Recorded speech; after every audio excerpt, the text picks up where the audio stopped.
Hey guys, Nick Espinoza, your Chief Security Fanatic here, and today we're actually going to be talking about NIST. Now, this is actually very interesting to me, I think, and this was brought up to me by a colleague yesterday in Nashville while I was sitting at that conference, and thank you very much for that, Bob. But let's talk about NIST real quick. Now, if you're not familiar with NIST, NIST is the National Institute for Standards and Technology in the United States. It falls under the Department of Commerce, and it does things like set scientific standards. It also makes sure that we are on the atomic clock, stuff like this. So you can actually set your computers to connect to NIST, and it will verify the time for you.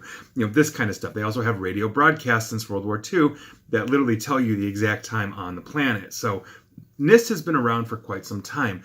But one of the things they've really started embracing and since the late 80s and essentially since 1990 is NIST 800. Now, this is the cybersecurity framework, specifically NIST 800-171, but there's a whole bunch of different cybersecurity things that they do. But what they essentially have done is created a cyber defense framework, a cybersecurity framework that is essentially the gold standard for compliance frameworks and also for cyber defense strategies. A lot of organizations inside and outside of governments actually adhere to the NIST cybersecurity framework because it's a holistic way to defend your organization. Now, one of the fun things about the NIST cyber defense or NIST cybersecurity framework is that it's a living document. As our technology improves, increases, changes, moves in different directions we hadn't considered, the framework for defense continues to be enhanced, continues to be improved upon. And so one of the more recent things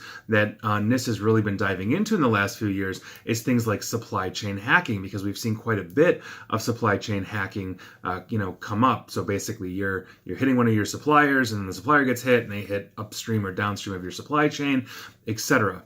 Here's why I'm bringing this up.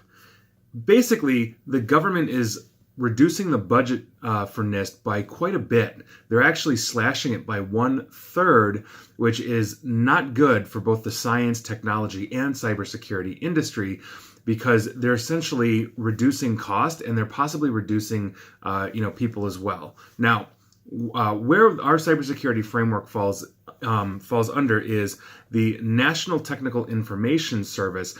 That's the section of NIST that deals with this. And I've got the numbers here, which I find absolutely fascinating. So in 2017, they basically had 99 employees at NIST working for this specific section, which deals with cybersecurity frameworks and basically protecting our national infrastructure for cyber defense. They had a budget of about 158,000 or so. In 2018, they increased the personnel to 150 and upped the budget operating for these people to 170,000. This is not actually a lot of money, but as threats grow, as we increase the footprint in the world, for cyber warfare, for things like state-sponsored hacking, cyber terrorism, and all this kind of stuff, NIST grows and it responds by getting more people involved in developing a holistic framework. Now, here's the thing.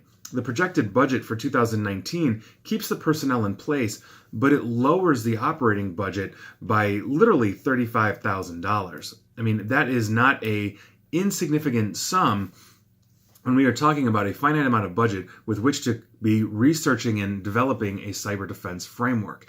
And if we are sitting here in the United States talking about things like security, whether it's border security or military security, physical security, we also have to look at cybersecurity. One of my recent articles for Forbes was about the government shutdown and how we literally had cybersecurity problems in the United States because not all departments, not all sections of the government defend themselves the same way, even though they fall under the same compliance framework, and here we are.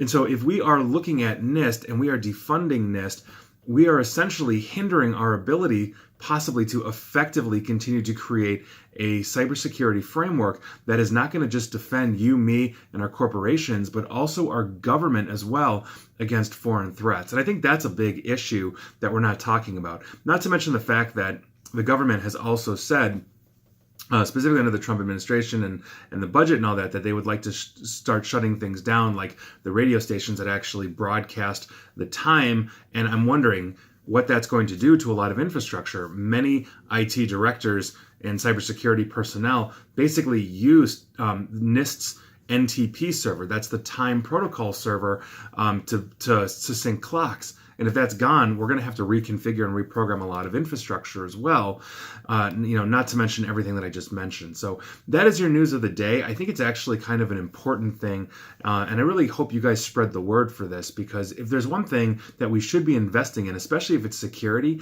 it's cyber defense strategy.